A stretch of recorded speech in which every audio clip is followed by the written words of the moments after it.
Donc bienvenue pour cette 4e conférence de la saison de l'Université populaire organisée par notre MJC et ce soir tout particulièrement en partenariat avec Radio Aléo, une des dernières radios dites libres des années 80 qui a su survivre dans notre monde, dans notre société. Voilà. La soirée se déroulera en 5 temps. Une introduction du sujet, une intervention d'Isabelle Haar durant 45 minutes, un jeu de questions-réponses durant 15 minutes avec nos deux témoins. Nos deux témoins donc, sont Laurent Bollet et Sandra Tillet. Puis pendant 30 minutes, vous aurez la parole. Et pour ce faire, vous lèverez la main et attendrez d'avoir le micro pour vous exprimer, ce qui sera beaucoup plus facile. Et enfin, le 5e temps sera un temps de convivialité autour du verre de l'amitié où nous pourrons poursuivre pendant quelques instants les échanges. Ce soir, nous traiterons de la question médias et démocratie, je t'aime moi non plus. Et pour ce faire, nous recevons Isabelle Haar.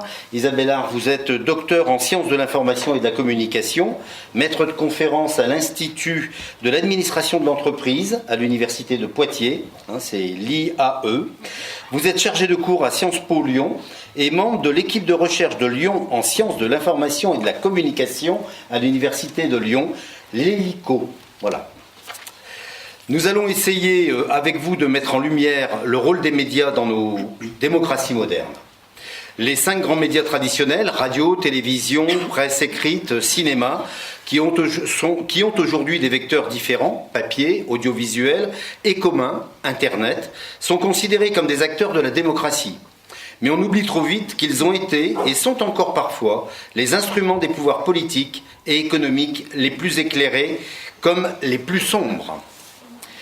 Je ne peux commencer cette introduction sans avoir une pensée pour nos amis de Charlie Hebdo, qui ont la semaine dernière sorti ce nouveau numéro. Ce numéro est une preuve de notre capacité à surmonter les tragédies et à affirmer une vie démocratique libérée de tous les obscurantismes. Il nous faut soutenir cette presse indépendante, cette presse quasi-libertaire, presse qui fut souvent conchiée par certains titres, rappelons-nous. Aujourd'hui, qui sont les médias ? Ils sont divisés en une vingtaine de groupes de presse. J'ai retiré un tableau, j'en ai trouvé 17, qui s'entremêlent parfois. Ainsi, le groupe Bolloré est copropriétaire de Direct Matin et du groupe Vivendi. Lui-même, le groupe Vivendi est détenteur de Canal+. Cet été, la chaîne privée s'est retrouvée transformée par cette arrivée de Vivendi. Un cas de censure a d'ailleurs été relevé par Fleur Pellerin, la ministre de la Culture. Elle avait annoncé sa volonté de plancher sur une évolution de la loi sur l'indépendance des médias. Dans les médias, pour l'instant, on n'a rien vu venir. Pire, le groupe Bolloré est également actionnaire de l'agence publicitaire Havas. Ce qui a permis à Vincent Bolloré de punir, entre guillemets, le journal Le Monde, après 2 articles peu flatteurs à son sujet, en annulant des campagnes de publicité dans ce quotidien. À ce niveau, l'on peut s'interroger sur la question, est-ce véritablement l'information qui commande le contenu de cette presse ou la finance ? Moins choquant, mais tout de même inquiétant pour la diversité de la presse, on note également que des groupes ont quasiment un monopole de la presse écrite sur toute une partie du territoire français.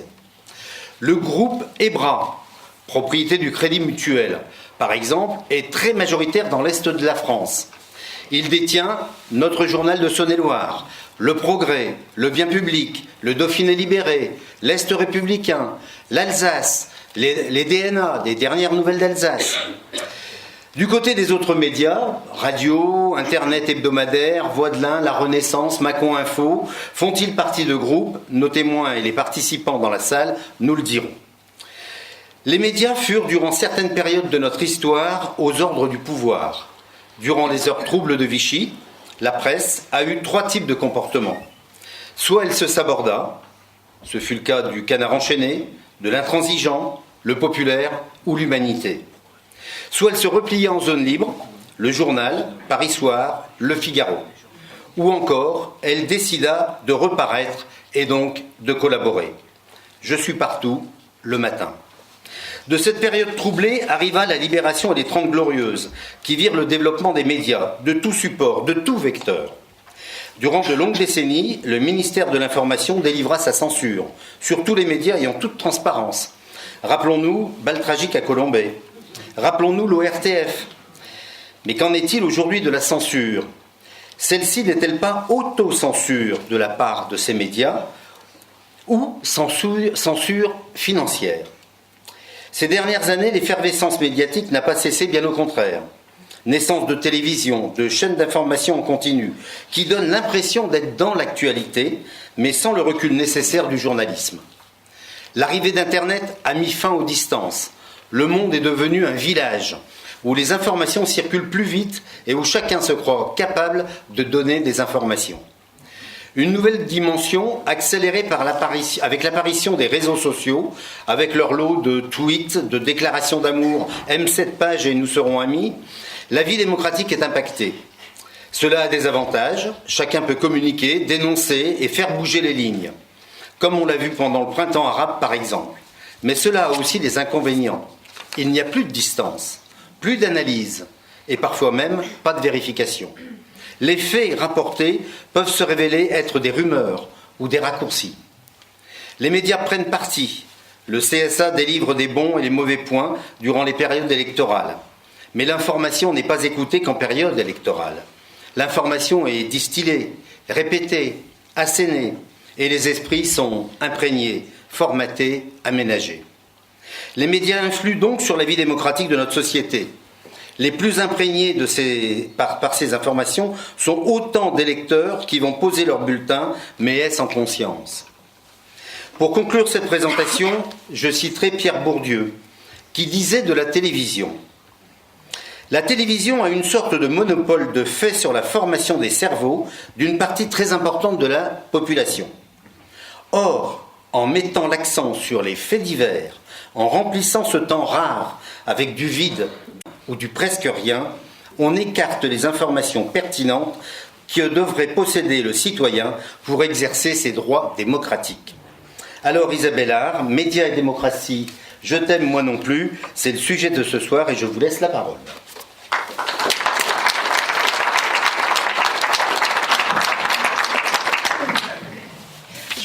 Je vous remercie.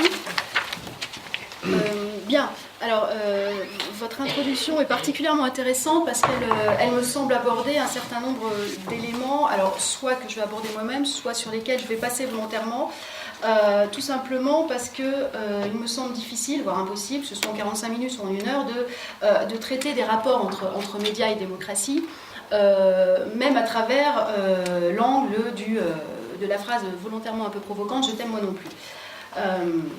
Donc,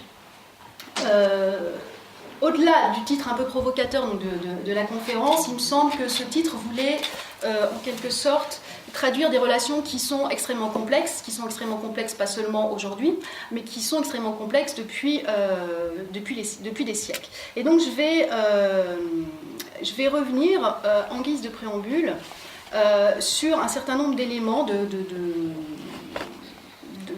d'éléments que j'ai choisi volontairement de mettre de côté ou de mettre en avant, puisqu'encore une fois, pour moi c'est totalement impossible de traiter de ces relations-là dans un temps si court, que ce soit encore une fois 40 minutes, 45 minutes ou 60 minutes ou même 1h30. Donc, je vais faire nécessairement, et je vous prie de m'en excuser,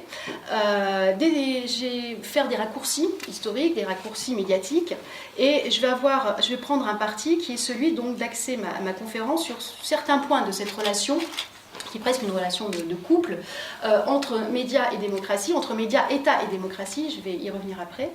Et donc, il va y avoir un certain nombre de partis pris et de raccourcis. Des partis pris, pourquoi? Parce que derrière le terme de médias, j'y reviendrai juste après, je ne vais parler que de la presse, écrite audiovisuelle, et du cinéma. Je ne vais pas évoquer un certain nombre d'autres médias, et donc je vais vous donner une vue forcément partielle, et nécessairement aussi partielle, de ce rapport entre médias et démocratie. Et par ailleurs, je vais envisager ces relations-là par le prisme de l'État, des relations aussi des médias à l'État. Autre élément important, je vous parlais de raccourcis, donc Pourquoi je parle de raccourcis? Parce que je vais prendre des points saillants de l'histoire de cette relation entre médias et État, de ces rapports souvent conflictuels, mais aussi parfois dans des temps très courts, je mets des guillemets, harmonieux, ou en tout cas apaisés à défaut d'harmonieux, pour vraiment essayer à travers ces points saillants, je vais essayer d'illustrer toute la complexité de cette relation. Alors tout d'abord, je vais, en bonne universitaire, je vais essayer de définir très rapidement ce que je mets derrière le terme de média, et ce qu'on peut mettre derrière le terme de média, et ce qu'on met rapidement aussi derrière le mot de démocratie. Alors un média, si on reprend la définition et l'étymologie, ça s'ancre dans plusieurs racines latines. Le média, avant tout, c'est le milieu, c'est le centre. C'est un lieu physique, au départ, qui est accessible à tous, qui va être considéré progressivement comme un intermédiaire. Je parle d'abord de lieu physique, parce que de plus en plus, le média va être considéré comme un lieu un lieu de relation, où se nouent des relations symboliques très fortes, un lieu aussi où se construit le lien social. Ensuite, derrière le terme de média, on va associer l'idée d'une large diffusion. Il y a souvent dans le vocabulaire, peut-être un peu moins aujourd'hui, mais il y a une certaine époque, on distinguait, dans les définitions qu'on en donnait, en tout cas certains, le média du médium. Il faut savoir, le médium, c'est le nom, le terme, la déclinaison au singulier, le média, c'est le pluriel de médium, mais on avait une acception un peu différente du médium et du média. Le médium, c'était plutôt la représentation de la forme matérielle, en gros le vecteur.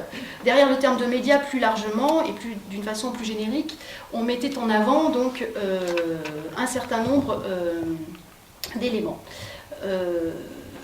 Je passe sur cette définition, j'y reviendrai éventuellement tout à l'heure si on a le temps. Alors, s'il y a une coquille, c'est pas 6 types de médias, vous en avez distingué 5. Moi, je reprécise un peu, je distingue pas 6 mais 8, sachant que, de mon point de vue, on a tendance, alors pas nécessairement à tort, c'est encore une fois un parti pris, mais à ranger derrière le terme de médias uniquement ce qui ressort de la presse.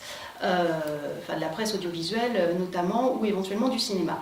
Le média, c'est de l'écrit, donc ça peut être de la presse, ça peut être la presse écrite, le livre, la radio, la télévision, le cinéma, l'affichage, et on ajoute depuis un certain nombre d'années maintenant la vidéo et les télécommunications, dans le sens où je reviens à ma définition sur laquelle je suis passée tout à l'heure, une définition de 2 historiens des médias, Frédéric Barbier et Catherine Berthaud-Lavenir, qui définissent les médias comme tout système de communication permettant à une société de remplir tout ou partie des 3 fonctions essentielles de la conservation, de la communication à distance des messages et des savoirs et de la réactualisation des pratiques culturelles et politiques. Et cette définition, elle m'intéresse puisque pour le coup, elle répond complètement à ce qui suit, donc ces 8 types de médias, ce qu'on appelle entre guillemets traditionnels, et un média qu'on peut appeler transversal, c'est Internet. Pourquoi transversal? Parce que tout simplement, comme vous l'avez dit fort justement, c'est une transversalité de support. On va retrouver de la presse écrite, de la radio sur Internet. Petite note de bas de page, la notion de média accolé à Internet aussi apporté à des discussions assez vives au sein de la communauté universitaire. C'est un peu moins le cas maintenant, mais beaucoup considéraient Internet non pas comme un média, mais tout simplement comme un simple vecteur physique. Alors, d'où partir? La démocratie, je vais un peu plus vite. Que mettons derrière le terme de démocratie? Donc là, j'ai repris une définition qu'on trouve sur le site du Centre national des ressources textuelles et lexicales, le CNRTL. C'est une définition là, assez objective et assez la plus objectivante possible. C'est un régime politique, un système de gouvernement dans lequel le pouvoir est exercé par le peuple et par l'ensemble des citoyens. Bien. On a posé les 2 définitions. À présent, les 2 termes qui vont constituer l'essentiel les 2 axes majeurs de notre propos. Et à présent, la question que je me suis posée lorsque j'ai dû écrire ce diaporama, c'était d'où partir pour parler des relations entre médias et démocratie. J'ai choisi volontairement un regard que j'ai appelé ethnocentré, c'est-à-dire je vais essentiellement partir de la France et rester en France d'ailleurs, parce qu'il me semblait dans ce temps très court encore plus complexe que d'avoir une vue comparée très affirmée. Ensuite, malgré tout, je ne me refuse pas quand même deux écarts à ce que je viens de dire, avec une comparaison, un double clin d'œil, en donnant deux exemples américains, des relations parfois complexes, parfois excessivement tendues entre médias et démocratie, médias, État et démocratie. Ensuite, je vais vous proposer ce que j'appelle un regard lointain, c'est-à-dire que je vais remonter les siècles. Alors je ne vais pas remonter à la préhistoire, je vous rassure, mais je vais m'arrêter au siècle des Lumières. Pourquoi le siècle des Lumières? Parce que, j'y reviendrai juste après, ce siècle-là, donc le XVIIIe siècle, me semble un moment fort du développement de la démocratie. Il y a des choses qui vont jouer après, on va avoir des retours en arrière très forts en matière de démocratie, mais en tout cas c'est à partir de là que les choses commencent à se jouer. C'est aussi à partir de là que les médias, et notamment la presse, vont se développer progressivement. Un regard proche, j'ai volontairement choisi dans la dernière partie de cette conférence, de m'arrêter sur l'année 2015.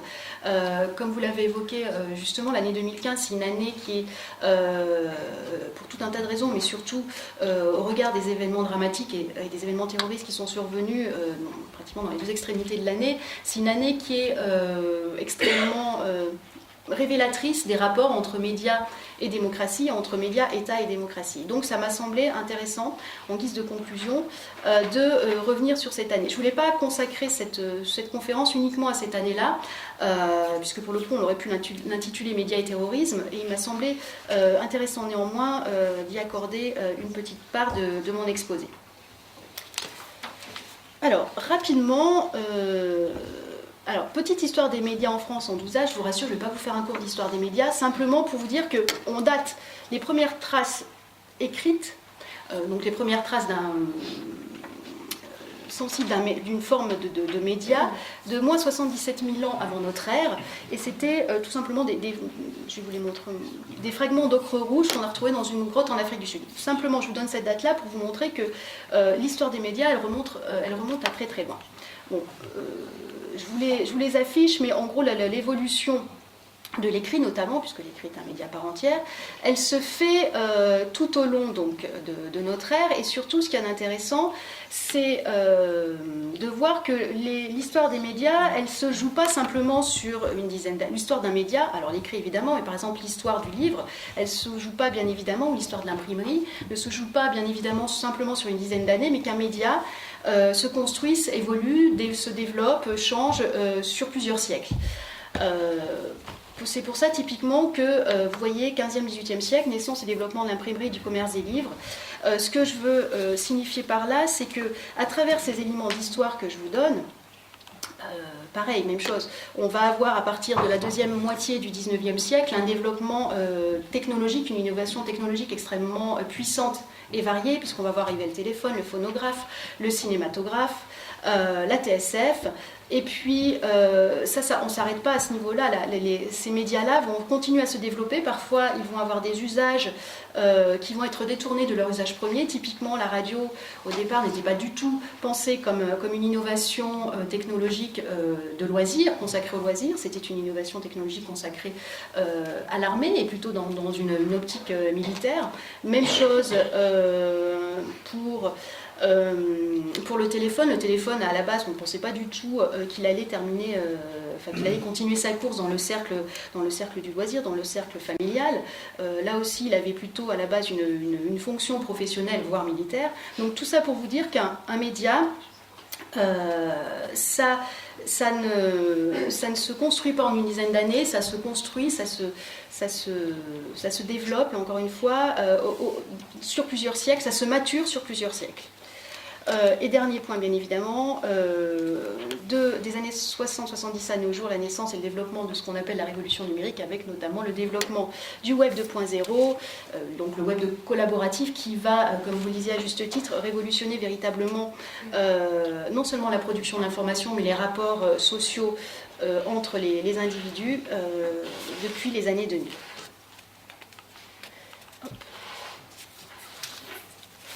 Alors, là aussi, même chose, je ne vais pas vous faire une histoire politique de la France, mais il m'a semblé intéressant, outre, comme je vous disais tout à l'heure que je repartais de 1789 et du siècle des Lumières, je vais y revenir plus en détail juste après, à travers ces différentes dates, cette chronologie donc, politique de la France depuis le siècle des Lumières, j'ai volontairement mis de côté un certain nombre d'éléments, mais simplement je veux montrer comment la démocratie se développe, ou en tout cas la démocratie progresse et régresse aussi parfois selon les périodes, toujours dans son rapport avec les médias. Alors pourquoi démarrer la chronologie en 1789, au moment de la Révolution française ?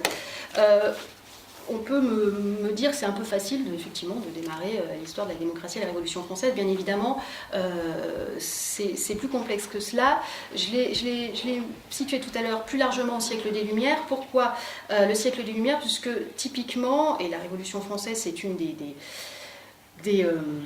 un des résultats de ce ferment démocratique qui se fait jour dans ce siècle-là, le siècle des Lumières, typiquement, c'est un siècle d'échanges, de discussions, d'ouverture, avec par exemple les cabinets littéraires, les sociétés de lecteurs, un certain nombre de réformes économiques visant à faciliter l'édition et le transport et la distribution de la presse. Donc il y a un certain nombre d'éléments qui vont en faveur d'une plus grande diffusion de l'information, enfin qui aident en tout cas une certaine diffusion de l'information.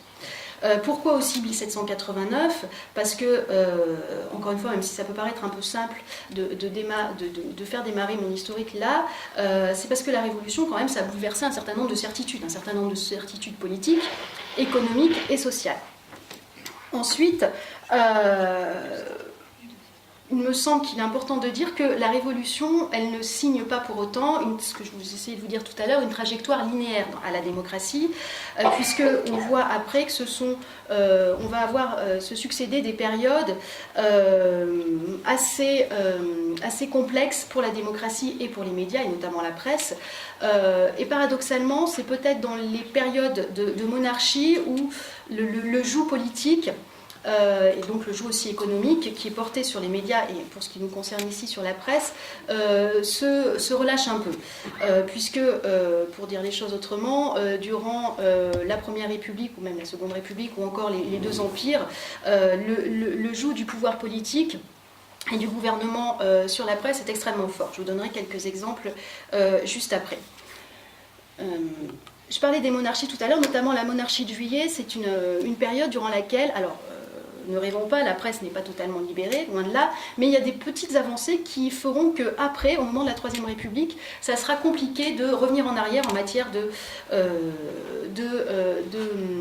liberté, en tout cas d'éléments de liberté de la presse et des médias plus généralement, sachant qu'à cette époque-là, les médias, ça reste quand même assez restreint à la presse.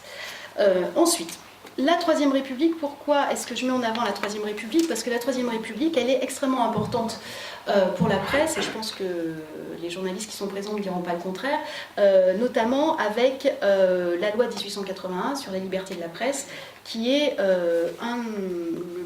le ferment par excellence de cette Troisième République qui va aller vers plus de démocratie, vers plus de liberté d'expression. Et surtout qui va élargir la question du droit à l'information.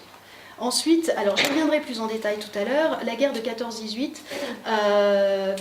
vous avez évoqué la Seconde Guerre mondiale, moi je reviendrai davantage, ça tombe bien, sur la Première Guerre mondiale. Pourquoi ? Parce qu'elle est peut-être un peu moins connue, en tout cas le rapport médias, démocratie et État est peut-être un peu moins mis en avant dans cette guerre-là que dans la Seconde Guerre mondiale. C'est une période extrêmement complexe de ce rapport entre médias et démocratie, comme beaucoup de périodes de crise, comme les différentes guerres. J'y reviendrai juste après, comme la Seconde Guerre mondiale, bien évidemment aussi. Et ensuite, la Ve République, comme vous l'avez dit aussi, il me semble, à juste titre, la Ve République, c'est pas parce que on semble être arrivé dans une ère où la démocratie est un peu mieux installée, que pour autant les relations entre médias et État se sont simplifiées. Bien au contraire, je ne le développerai pas énormément aujourd'hui, mais il y a des relations de très, très tendues par moments entre le gouvernement, pour ne citer que lui, ou certains hommes politiques et les médias français, notamment tout ce qui ressort de l'audiovisuel public. Alors, des relations complexes, comme je le disais tout à l'heure, par-delà les siècles, c'est-à-dire que j'ai pris le parti, comme j'essaie de le souligner précédemment, d'avoir un regard assez large sur ces relations complexes à travers les siècles, parce qu'il me semble difficile de parler des relations complexes entre médias et démocratie, ou médias, État et démocratie en 2015, sans jeter un regard en arrière. C'est un peu comme un couple qui serait en crise. C'est difficile d'analyser la crise d'un couple, ou pas d'ailleurs, en tout cas l'état d'un couple aujourd'hui, sans connaître l'histoire de ce couple. Donc je pars du même principe et je vais avoir ce qu'on appelle un regard diachronique, c'est-à-dire que je vais observer cette relation dans le temps. Alors, le siècle des Lumières, j'en ai déjà parlé, donc je ne vais pas développer plus avant là. Le siècle des Lumières, c'est considéré notamment par certains auteurs, je pense à un philosophe allemand, Jürgen Habermas, qui est un spécialiste de l'espace public. C'est considéré donc pour ce personnage-là comme un peu l'âge idéal de la démocratie, ou si vous voulez un peu la lune de miel entre les médias et l'État, et donc l'espèce de lune de miel dans ce rapport média-démocratie. Pourquoi ? Parce que pour Habermas, et il a une vision très, très idéalisée de ces rapports-là, au XVIIIe siècle, c'est précisément là où encore les médias ne sont pas complètement coincés par la logique du profit. Ne sont pas complètement coincés par l'idée d'un public qu'il faut séduire, ou en tout cas d'une audience qu'il faut séduire absolument. Et donc dans l'idée de cet universitaire, ce siècle des Lumières, c'est vraiment le moment où la parole est libérée, la parole critique vis-à-vis des actions de l'État, vis-à-vis du gouvernement est libérée. Et cette parole critique est libérée et publicisée dans les médias, dans la presse. C'est-à-dire qu'en gros, pour Habermas, ce siècle des Lumières, c'est véritablement le siècle où les médias vont exprimer le mieux vont constituer le plus plutôt un instrument à part entière de la démocratie. Je reviendrai sur ce terme d'instrument tout à l'heure qui me déplaît, moi, enfin en tout cas qui me convient assez peu. J'expliquerai pourquoi après. Mais en tout cas, pour un certain nombre d'universitaires, dont Jürgen Habermas, c'est vraiment un peu le moment idéal, enfin en tout cas la lune de miel de ces rapports entre médias et démocratie que ce siècle des Lumières. Le 19e siècle, c'est une période, vous l'avez peut-être vu tout à l'heure, dans la rapide chronologie que j'ai faite, je vous ai montré des différentes avancées technologiques en matière médiatique. Le 19e siècle, c'est une période extrêmement riche, effervescente en matière d'innovation technologique. C'est une période extrêmement riche et effervescente en matière politique. On a vu se succéder un certain nombre de régimes, du plus... toute proportion gardée, du plus autocratique au moins despotique. En tout cas, c'est une période où il y a des moments, ce qu'il faut retenir de ce que je vous dis là, c'est que c'est une période où il y a des moments instables. Il y a des moments où on est dans des périodes extrêmement instables en matière démocratique, mais pour le coup, on est aussi dans des périodes extrêmement instables et compliquées dans ce rapport entre médias et démocratie. Pardon. Exemple, au XIXe siècle, je vous parle de périodes instables et contrastées, notamment en matière de liberté de la presse et de ce rapport entre médias et démocratie. Typiquement, il y a un certain nombre de mesures dans la première moitié du XIXe siècle qui sont prises en défaveur de la presse. Je vous donne quelques exemples, comme par exemple le cautionnement. Chaque propriétaire de presse va devoir verser une caution, une somme d'argent qui est déposée à l'administration lors de la création du journal pour assurer, en cas d'éventuelle poursuite judiciaire, le paiement des pénalités. Et cette caution va prendre des ampleurs extrêmement importantes. Même chose, toujours dans ces mesures un peu vexatoires à l'encontre de la presse, la question du timbre. Le timbre, c'est une taxe qui est imposée par l'État sur chaque exemplaire du journal imprimé. Donc le prix du timbre va augmenter selon les régimes et ça va constituer des contraintes économiques extrêmement fortes. Même chose, l'autorisation préalable de parution. Chaque trimestre, une autorisation de l'administration est obligatoire pour faire paraître le journal. Donc il y a un certain nombre de mesures qui sont mises en place, qui sont affermies selon les gouvernements ou qui sont allégées selon d'autres gouvernements. Donc les relations sont quand même très tendues entre médias et pouvoir politique, ainsi que médias et pouvoir économique. Ce 19e siècle, comme je disais tout à l'heure, c'est aussi le siècle de la Troisième République, donc une période considérée comme une période de renouveau et de libéralisation d'un certain nombre d'éléments, plus de liberté politique, je vais dire ça comme ça, plus de liberté d'information. On en arrive à un moment à la Troisième République où de toute façon, en matière de droit à la libre expression, ou du droit à l'information, où on ne peut plus revenir en arrière. Il y a un certain nombre d'avancées qui ont été faites, et donc c'est compliqué pour les gouvernements qui vont ensuite arriver, et pour les gouvernants, de revenir en arrière, de revenir sur les acquis. C'est comme ça, là aussi pour faire très court, que va avoir le jour, en juillet 1881, la loi sur la liberté de la presse. Cette loi sur la liberté de la presse, si j'ai le temps, j'y reviendrai juste après, elle est importante parce que véritablement, elle va constituer une bulle d'oxygène pour les médias. Alors, bulle d'oxygène qui sera après aussi rétrécie dans des périodes de crise extrêmement fortes. Mais en tout cas, c'est une avancée extrêmement importante et un certain nombre de points sont toujours... Enfin, c'est pas un certain nombre de points. En tout cas, cette loi sur la liberté de la presse, elle a toujours cours et même si par certains points elle est discutée, elle est toujours extrêmement importante. Elle est surtout caractéristique de ce que j'appelle par moments ces moments d'embellie dans les rapports entre médias et démocratie. Ce qu'il faut comprendre à travers ces différents éléments, c'est que dès le premier hebdomadaire, donc dès la Gazette de Renaudot en 1631, donc on est au XVIIe siècle, les politiques, et l'État avec eux, donc les gouvernants, pour dire la chose plus largement, comprennent véritablement et très rapidement l'intérêt de la presse pour la conquête ou pour la conservation du pouvoir. Et à partir de ce moment-là, la relation entre État et médias va être une espèce de jeu du chat et de la souris avec des moments, encore une fois, de ce que j'appelle des mesures vexatoires de censure extrêmement fortes par moment, ou des mesures vexatoires économiques aussi, qui est une forme de censure, on en parlait tout à l'heure. En tout cas, c'est à partir de ce moment-là qu'on va comprendre tout l'enjeu symbolique et politique économique du média que constitue la presse écrite.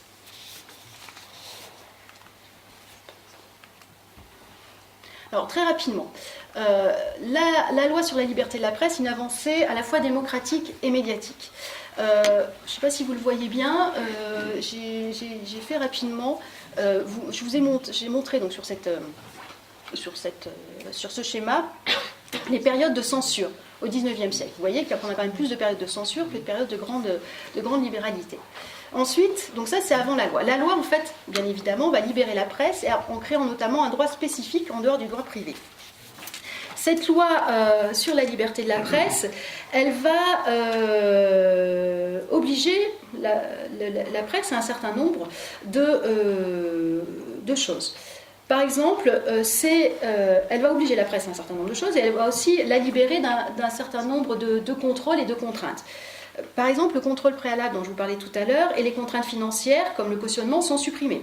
Donc ça enlève une partie de la pression économique qu'avait la presse. Il y a d'autres éléments qui s'ajouteront ensuite. Elle va obliger, en revanche, à ce que le nom et l'adresse de l'imprimeur soient mentionnés sur les exemplaires.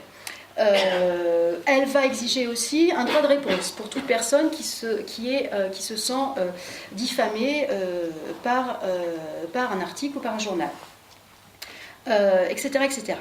Petite chose extrêmement importante aussi, cette loi sur la liberté de la presse, elle va spécifier les crimes, les crimes ou les délits dont peut être accusé ou que peut commettre un journal ou un journaliste à travers un titre. Alors, les crimes qui sont mentionnés dans cette loi sur la liberté de la presse, je vous les cite parce qu'ils sont importants par rapport à ce que je vais vous dire après. L'interdiction de diffuser de fausses nouvelles troublant l'ordre public, l'interdiction d'appeler à la désertion, ça c'est extrêmement important par rapport notamment à la guerre de 14-18, la diffamation ou l'injure contre les personnes ou outrage aux bonnes mœurs, et l'offense au président de la République et au chef d'État étranger. Donc ces crimes ou ces interdictions, ils encadrent véritablement l'action de la presse. Et c'est parce que la presse va être encadrée qu'elle va aussi pouvoir, j'allais dire, prendre un peu de son indépendance et asseoir un peu plus sa liberté d'expression.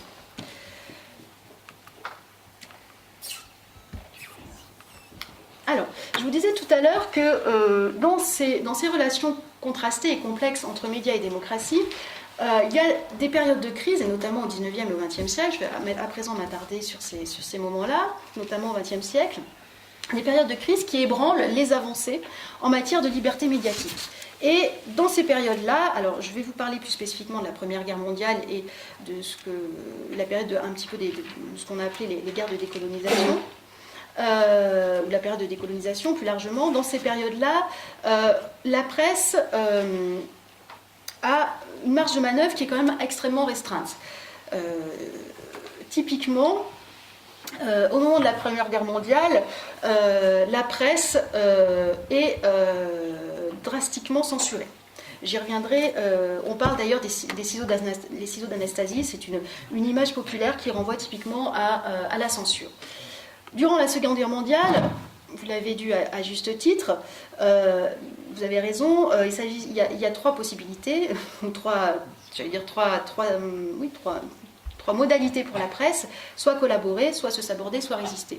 Mais pour moi, le fait de se saborder, c'est une manière de résister aussi. La décolonisation, donc dans ces périodes-là, en tout cas je m'intéresse moi à ces périodes-là, je vais plus... La presse, bien évidemment, joue un rôle important, mais j'ai voulu un peu changer l'optique, ou la focale plutôt, et m'intéresser au cinéma pour montrer que dans ce rapport entre médias et démocratie, dans ce rapport à la censure et à la propagande, la presse écrite n'est pas la seule à avoir subi le joug de l'État, ou en tout cas la contrainte de l'État. La Première Guerre mondiale. La Première Guerre mondiale, je reviendrai tout à l'heure, je vais y revenir. Voilà. Donc la Première Guerre mondiale, c'est une période qui est extrêmement violente pour les médias et pour la presse en particulier. Là, pour le coup, je vais parler de la presse écrite, notamment. La question qu'on peut se poser, si on prend un peu de distance par rapport à l'action, plutôt à la façon dont la presse a agi ou réagi pendant ces années de Première Guerre mondiale, la question qu'on peut se poser, c'est est-ce qu'il s'agissait d'un mariage forcé ou d'une alliance consentie ? Alors vous allez me dire que je joue sur les mots, mais vous allez comprendre ensuite pourquoi je vous dis ça.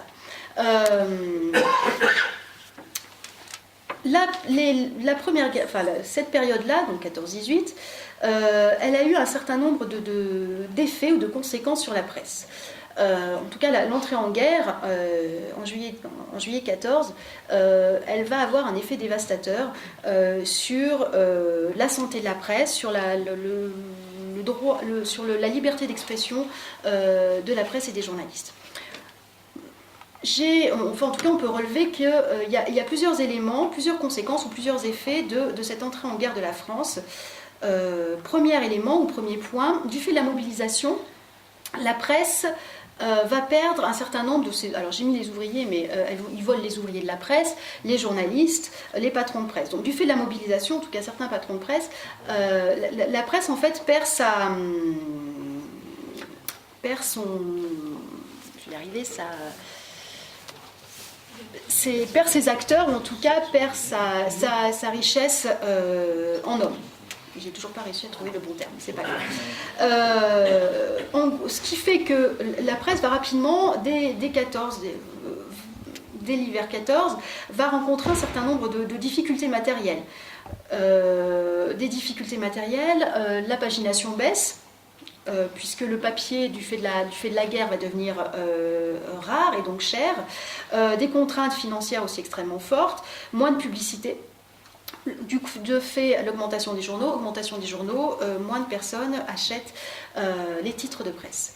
Et ça, c'est un point extrêmement important, puisque, encore une fois, en prenant la main-d'œuvre au sens large de la presse, la guerre va ralentir très fortement l'activité de la presse.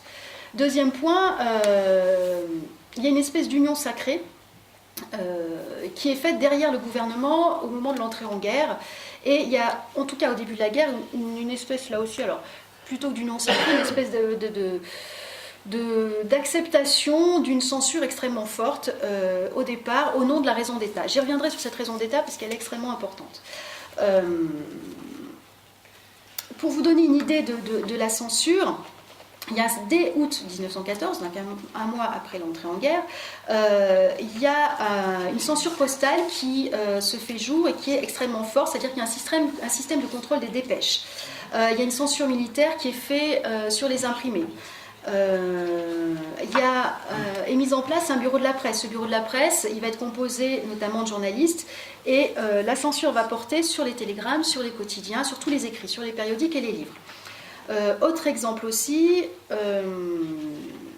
il y a une loi en août 14 qui vise à réprimer les indiscrétions de la presse en temps de guerre. Donc ça renvoie à, c'est pour ça que je vous parlais tout à l'heure de la loi de 1880, ça renvoie quand même largement à certains crimes de la presse qui seraient punis par la loi. Donc le gouvernement va jouer énormément là-dessus. Troisième élément, pour aller un peu plus vite, la propagande des armées. Donc, la guerre de 14-18, c'est certes une censure extrêmement forte, mais c'est aussi une propagande extrêmement forte. La diffusion des informations militaires, elle se fait par les états-majors de l'armée. Il faut savoir qu'au début de la guerre, les journalistes français n'ont pas accès au terrain. Ils sont cantonnés, en tout cas les correspondants de guerre, sont cantonnés aux états-majors de division. Et il faudra attendre la fin de la guerre, ou en tout cas la dernière partie de la guerre, pour que le gouvernement consente, tout en les encadrant, à laisser les journalistes se rapprocher du champ de bataille. Ce qu'il y a d'intéressant, c'est qu'à ce moment-là, les états-majors de l'armée diffusent 3 communiqués de presse par jour. Et moi, quand je vois ça, le fait que les journalistes sont cantonnés dans les états-majors de division, qu'il y a des communiqués de presse qui sont diffusés aux journalistes, ça me fait quand même très largement penser à ce qui s'y passait au moment de la guerre du Golfe, en 91, où on a crié au scandale parce que l'armée américaine faisait des poules presse, mais au final, c'est ni plus ni moins que l'ancêtre de ce qui s'est passé en 91. Autre élément important, j'allais dire que l'État s'organise, il va créer en octobre 14 par exemple, un service d'information qui va évoluer ensuite, qui dépend du ministère de la Guerre, mais qui lui aussi va jouer énormément en matière de propagande. Quatrième élément, et ça aussi c'est important, puisqu'on parlait tout à l'heure de la réaction de la presse durant la Seconde Guerre mondiale, même si elle est beaucoup plus insaisissable, enfin en tout cas beaucoup moins évidente, il va se jouer un phénomène qui est l'essor d'une presse de tranchée.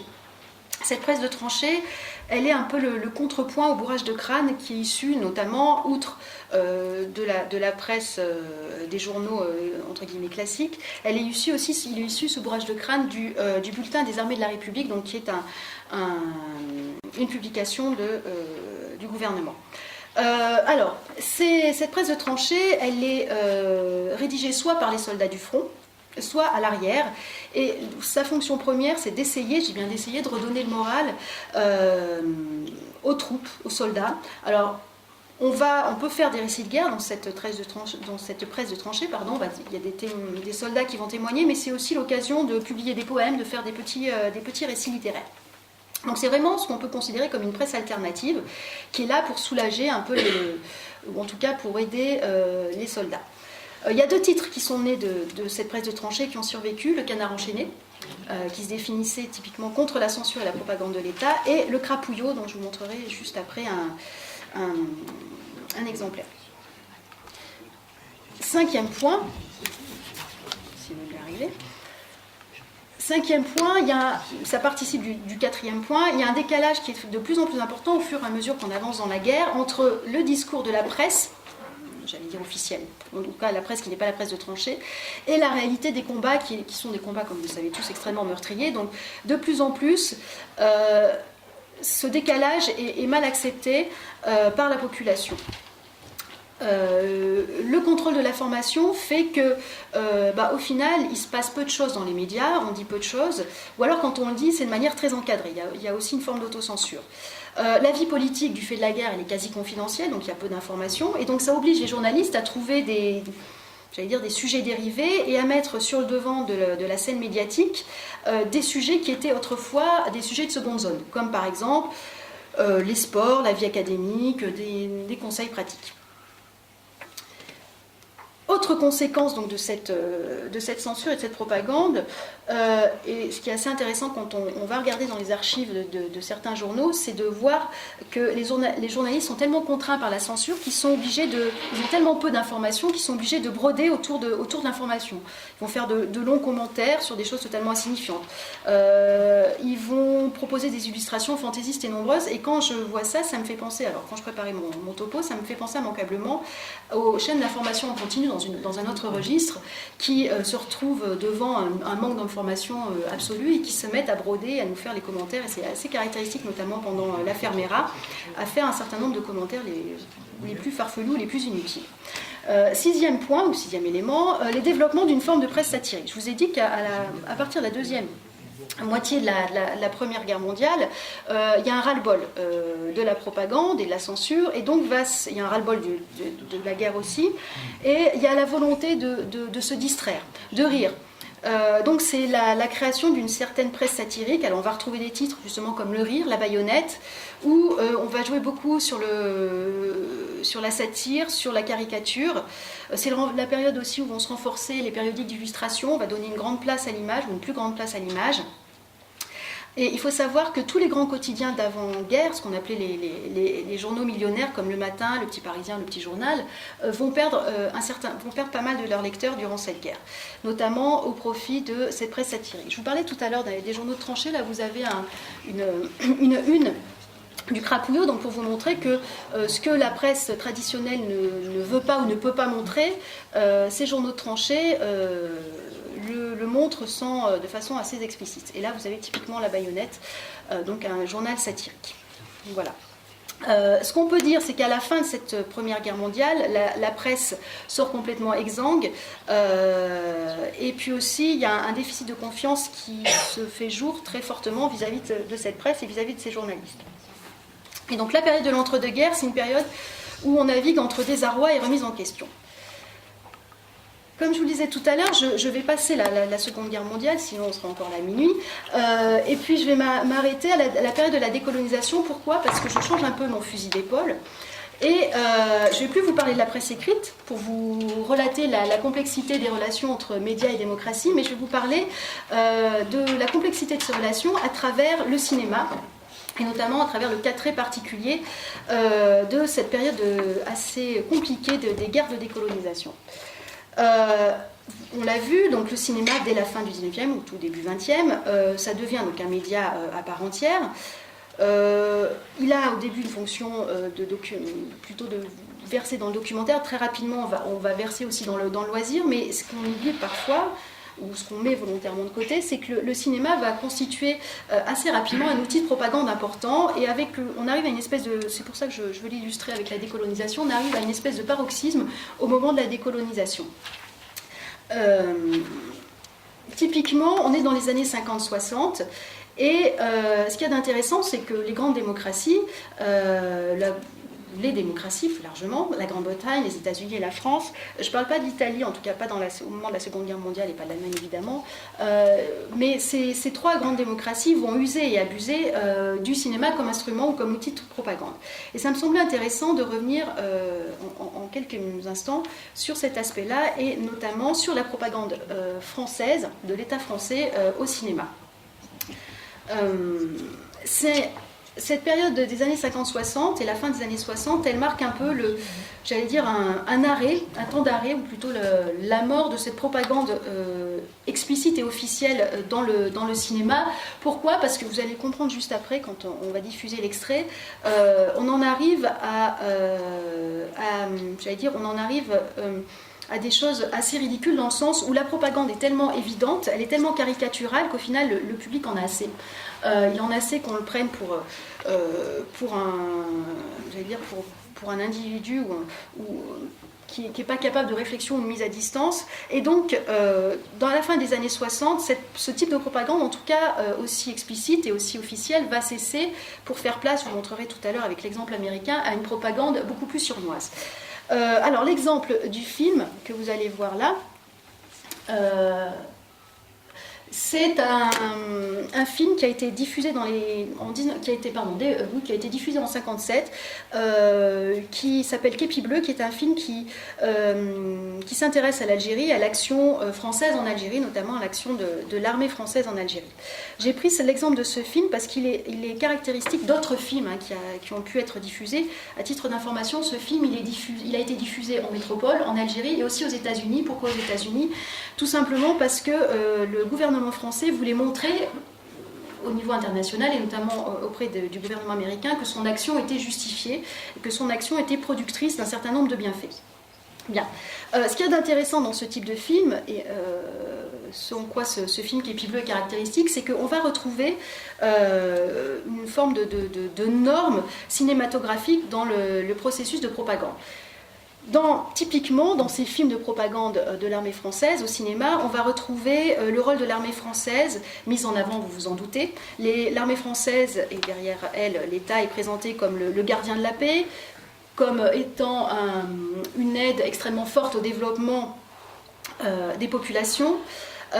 Selon les films, la place de la guerre, et c'est extrêmement intéressant, est admise, ou au contraire, c'est le cas des films en Indochine, ou niée, c'est le cas par exemple du film Képi Bleu, où la guerre est complètement mise de côté. Autre élément important qui ressort dans ce type de film, c'est la part, encore une fois grâce à l'action française, le développement des écoles et de l'aide médicale, etc., etc. Et ce qu'il y a d'intéressant aussi de constater, par rapport à ce type de propagande cinématographique, c'est qu'au-delà des contenus, c'est aussi la forme de ces films qui est intéressante et qui est surtout récurrente. Que ce soit des films sur l'Indochine ou que ce soit des films sur l'Algérie, on retrouve toujours à peu près les mêmes procédés techniques, c'est-à-dire une voix off omniprésente, pas de témoignage ni des militaires, en tout cas dans un certain nombre de films, ni de la population autochtone bien évidemment, des discours propagandistes qui ne se cachent pas, une musique qui est souvent assez grandiloquente, des scènes totalement artificielles, voire parfois qui sont jouées par des militaires eux-mêmes. C'est-à-dire que ce que je veux dire par là, c'est qu'on voit des scènes, notamment dans Képi Bleu, où un soldat de l'armée française, un Képi Bleu, est montré en train d'entrer dans un village, en train de discuter, il n'y a pas de son par rapport à ces discours-là, en train de discuter avec de la population, sauf que, a priori, cette population, il s'agit d'acteurs, de soldats qui jouent le rôle. Donc je vais juste vous montrer le début de ce documentaire et pour vous montrer donc les 2 premières minutes à quel point à la fois la voix off et la mise en scène est révélateur de cette propagande très explicite. Ça marche pas. Ça marche pas. Je ne vais pas vous montrer. Ça marche. Ça marchait tout à l'heure pourtant. C'est bizarre.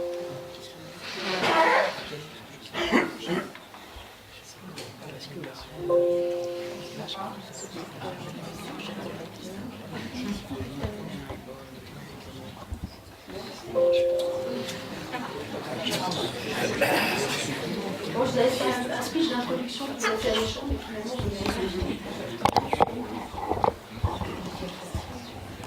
je vous ai censure. Pourtant, tout à l'heure, on a essayé de faire un et tu appuies sur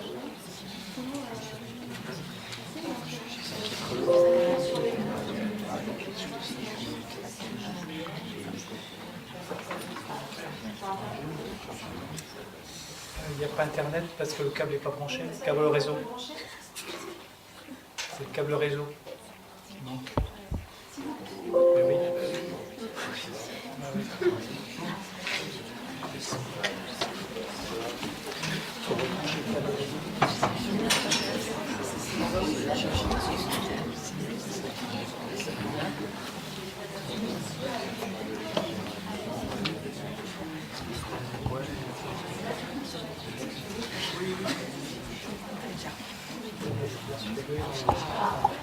Ah oui.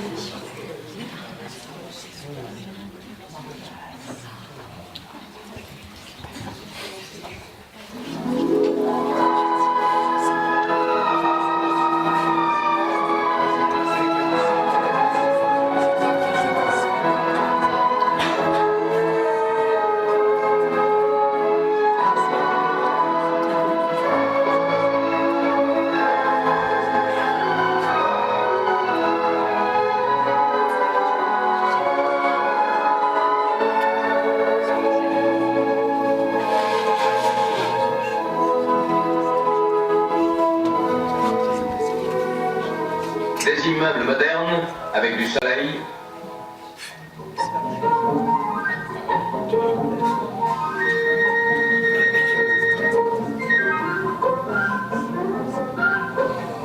Des jardins d'enfants, des écoles, jusque dans la montagne.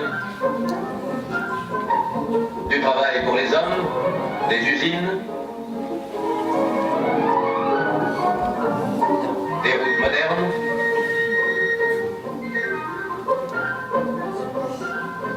un réseau ferroviaire honorable,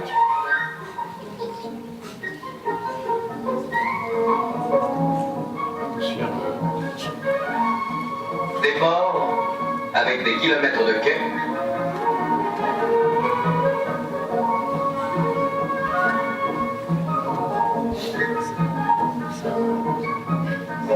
des docks silos,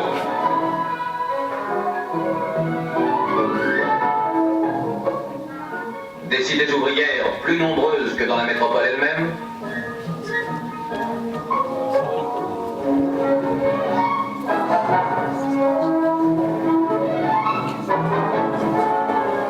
des aérodromes de classe internationale. Voilà ce qu'en un siècle, le génie occidental, le génie français, nos ingénieurs ont implanté en Algérie.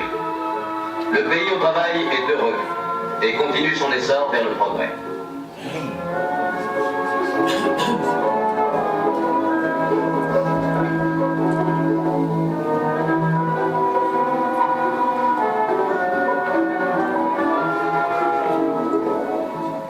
Soudain, répondant à un signal mystérieux, des fanatiques ambitieux pensent pouvoir détruire la civilisation occidentale, rien de moins, en incendiant des écoles, en brûlant des fermes, des autocars, en tuant.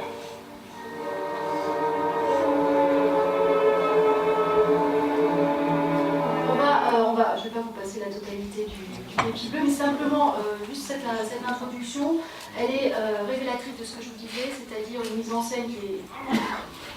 On est proche du ridicule, c'est quelque chose d'assez grandiloquent, une musique qui est un peu décalée par rapport au contexte que, si on connaît un petit peu, on est en 57, un discours de la voix off qui est, il me semble en tout cas au moins symboliquement, assez violent, et on retrouve notamment dans la deuxième partie du discours, c'est ça aussi que j'ai trouvé intéressant, c'est pour ça aussi que j'ai trouvé intéressant de vous diffuser ce moment-là, on retrouve des choses qui sont réactivées notamment en 2015 au moment, entre autres choses, des deux séries d'attentats.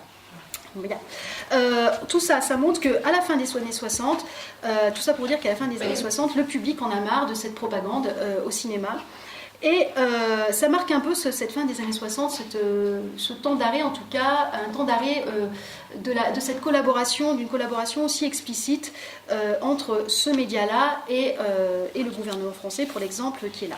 Ça m'amène ensuite donc à vous parler d'une autre forme de collaboration, notamment aux États-Unis, où on va la jouer un peu plus fine, si vous me permettez l'expression, et où la propagande est aussi extrêmement importante, et même encore aujourd'hui, la propagande américaine, la propagande du Pentagone et de l'État américain, mais de manière beaucoup plus implicite. Et je vais, en tout cas, Sandra va vous montrer un extrait de 2 minutes d'un reportage qui est très intéressant, qui s'intitule Opération Hollywood, et qui revient typiquement sur la façon dont, depuis des dizaines d'années, depuis les années 40, les années 30-40 même, le Pentagone, et avant lui surtout l'État américain, va jouer de son influence sur les producteurs de cinéma, les réalisateurs de cinéma américain. Le 6-17.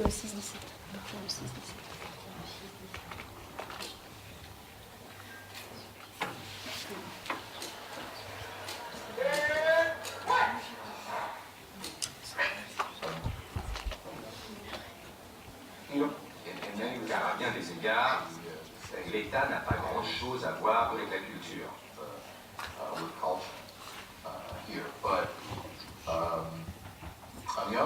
Pourtant, il y a des films qui, pour une raison ou une autre, ont besoin de l'appui du gouvernement.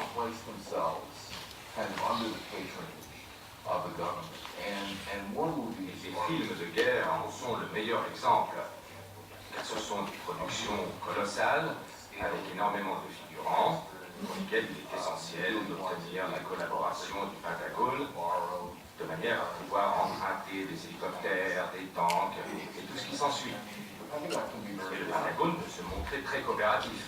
La collaboration entre Hollywood et le ministère de la Défense ne date pas d'hier.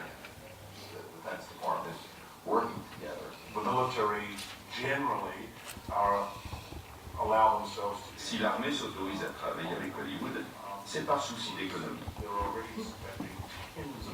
Elle dépense déjà des dizaines de millions de dollars chaque année dans des films publicitaires pour essayer de susciter des vocations, mais aussi de démontrer au grand public et aux législateurs qu'elle fait du bon boulot. Et c'est vrai qu'en général, les soldats américains qu'on voit dans les films de guerre sont toujours des types bien. Nous, de notre côté, à Hollywood, nous voulons faire de meilleurs films, des productions à grand spectacle, pour que le public en ait le maximum pour son argent. Il n'est pas difficile de comprendre la motivation. Du coup, on ruse, on leur dit, pas de problème, ça on l'enlève, ou non, ce n'était pas du tout notre intention, quand ils nous soupçonnent de vouloir aborder des sujets qu'ils ne veulent pas avoir abordés. Il nous arrive même de leur donner des scénarios où nous avons retiré les pages pouvant poser problème. En général, ils le savent, ils ferment les yeux, et ça devient une négociation, comme dans toutes les relations.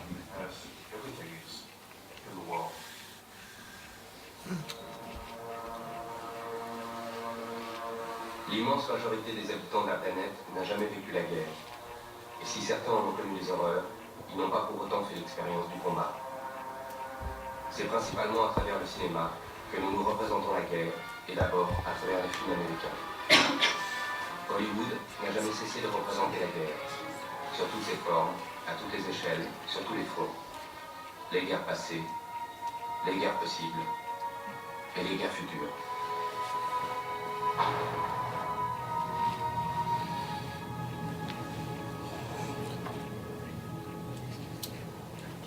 Voici quelques films qui ont été soumis à l'approbation du Pentagone. Alors, juste pour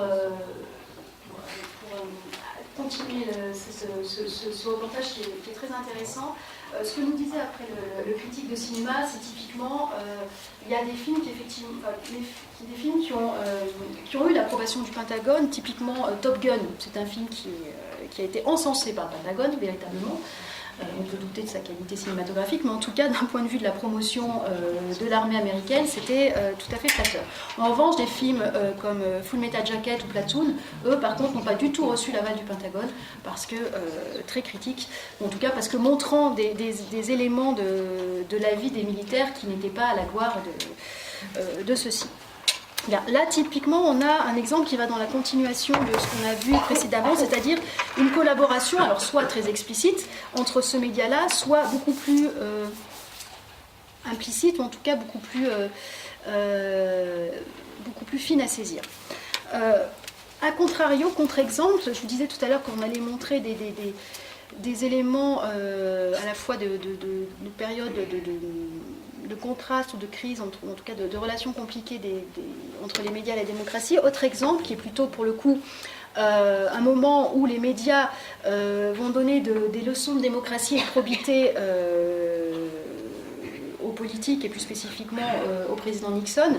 Je reviens, si vous avez des questions tout à l'heure sur l'affaire de Watergate, on y reviendra plus en détail, mais en gros, ce qu'il faut saluer dans l'exemple du Watergate, c'est typiquement que la presse, véritablement, va jouer un rôle déterminant dans la mise en avant du scandale politique, dans cette affaire d'espionnage. Et c'est surtout un cas d'école en matière d'éthique et de déontologie médiatique. J'ai voulu le signifier parce que c'est un cas d'école, dans les écoles de journalisme en tout cas, pour certaines écoles de journalisme, mais c'est aussi l'exemple typique d'un divorce consommé entre la presse et entre les médias, notamment la presse, et l'État.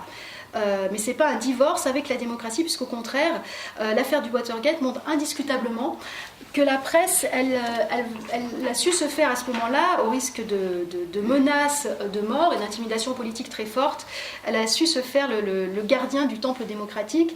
Et pour le coup, c'est pour ça que tout à l'heure je revenais sur je discutais un peu le terme d'instrument. Pour moi, les médias ne sont pas les instruments de la démocratie, ce sont des acteurs de la démocratie. Je trouve que derrière le terme d'instrument, en tout cas ils le sont parfois, ils sont éventuellement des instruments de la propagande, mais derrière ce terme d'instrument, il y a une forme un peu trop réductrice de l'action de médias dans certains cas comme celui-ci. Pour terminer, je voulais me poser la question, donc, qu'on se pose la question sur aujourd'hui en France, donc, pour reprendre un titre de presse, aujourd'hui en France en 2015, on en est où ? Est-ce qu'on peut dire que, et vous l'avez souligné dans votre topo introducteur, est-ce qu'on a des relations apaisées, enfin est-ce que les médias ont des relations apaisées avec le pouvoir et indirectement avec la démocratie, du fait que les médias sont encadrés suite au lendemain de la Seconde Guerre mondiale, un certain nombre d'éléments de loi sur la diffusion, sur le monopole économique, qui font que les médias sont peut-être plus encadrés qu'auparavant, en tout cas dans une certaine dimension. Est-ce que pour autant on peut dire que ces relations se sont apaisées ? Si on prend l'exemple des attentats de 2015 en France, et notamment... Je ne sais pas pourquoi ça apparaît pas, ouais, ça apparaît dans son sommaire. Et notamment le cas de janvier, donc en janvier 2015, avec les attentats de Charlie Hebdo et de l'hypercacher, n'oublions pas, j'aurais envie de vous dire que non. Les relations ne sont pas apaisées du tout, puisqu'il y a eu quand même un incident médiatique, on va dire. À ce moment-là, puisque vous en avez probablement entendu parler, la presse, en tout cas une partie de la presse audiovisuelle, des radios et des chaînes d'information en continu, BFM pour ne pas la citer, se sont fait vilainement taper sur les doigts par le CSA pour avoir outrepassé ce que j'ai appelé tout à l'heure la raison d'État, la sécurité des forces publiques et des otages, en diffusant des informations sur le lieu, sur le moment de l'assaut, sur l'identité des personnes, sur l'identité des personnes otages, etc., etc. Donc ça montre bien que même si on peut penser qu'en 2015, les relations entre médias, État, les questions de censure et de propagande ne sont pas aussi flagrantes que ce qu'on peut voir dans des périodes de crise très fortes, malgré tout, dans des moments de crise spécifiques que sont par exemple les actes de terrorisme, ces relations sont re-questionnées à nouveau, et typiquement avec le cas de Charlie Hebdo, en tout cas de l'hypercacher également, la relation entre médias et État, elle est intéressante à analyser, et d'ailleurs c'est ce que je vais faire bientôt dans un article, ce que je suis en train de faire plutôt dans un article, elle est intéressante à analyser parce que dans ces moments-là, il y a un double temps à la relation crispée, j'allais dire. Il y a un premier temps où, logiquement, dans le moment du terrorisme, dans les quelques jours après l'acte terroriste, les médias ont tendance, là c'est un contre-exemple, mais ont tendance à se ranger derrière la raison d'État sous le choc. Et après, plus on va s'éloigner du moment de l'événement terroriste, plus les médias vont prendre de la distance par rapport à l'attitude politique, par rapport à l'événement, par rapport aux terroristes eux-mêmes, et vont passer dans une posture de commentateur, davantage. Ce qui est intéressant avec les attentats de Charlie Hebdo, c'est que ça ne fonctionne pas tout à fait comme ça. Néanmoins, on peut voir, et les médias n'ont pas manqué de le souligner, BFM aussi encore une fois en tête pour toujours ne pas le citer, n'a pas manqué au moment des attentats de Paris, donc en novembre, de souligner que cette fois-ci, c'était rangé derrière, j'allais dire, la raison d'État, en ne diffusant pas les informations au moment des assauts, notamment à Saint-Denis. En tout cas, en ne diffusant pas toutes les informations au moment des assauts à Saint-Denis. En tout cas, toutes les informations qu'ils avaient en leur possession. Alors, pour terminer, j'aurais envie de dire que si on regarde ce qui s'est passé en 2015, on ne peut pas dire que la relation entre médias et État se soit complètement apaisée, et heureusement, puisque si elle s'était apaisée, les médias auraient perdu de leur rôle critique. Mais elle est intéressante, cette relation entre médias et État en 2015, parce que justement, du fait d'un certain nombre d'événements tragique et dramatique, elle est remise sur le devant de la scène, et nous, universitaires, c'est vrai qu'on